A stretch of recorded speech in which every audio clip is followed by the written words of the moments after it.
Dalam upaya menciptakan situasi yang aman, kondusif, dan tertib berlalu lintas, Polres Kabupaten Pali menggelar razia kendaraan dengan harapan dapat mengurai aksi kriminal di Kabupaten Pali.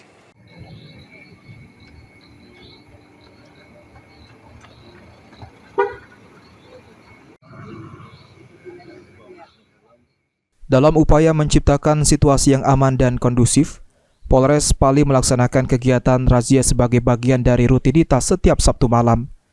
Kegiatan ini melibatkan personel gabungan dari Satuan Lalu Lintas, Reserse, serta Satuan Narkoba. Dalam giat razia, petugas mendapati beberapa kendaraan tanpa surat kendaraan. Pengendara tersebut secara langsung diberikan sanksi berupa surat tilang oleh anggota Satlantas Polres Pali. Ibtu Sarwo Edi mengatakan, razia malam ini untuk menciptakan lalu lintas yang kondusif serta mengurangi tingkat kriminal di Kabupaten Pali.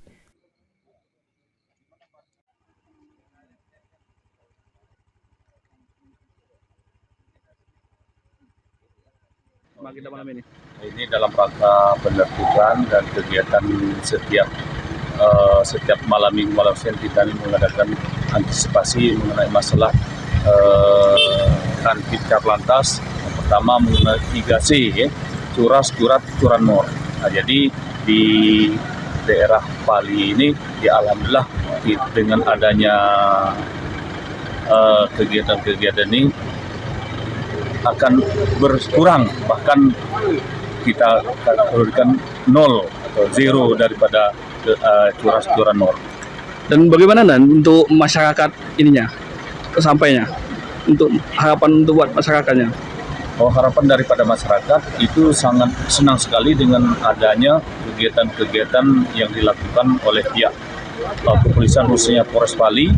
Dengan adanya ini mereka itu kan merasa agak tenang, aman dalam berlalu lintas di kawasan daerah Pali ini.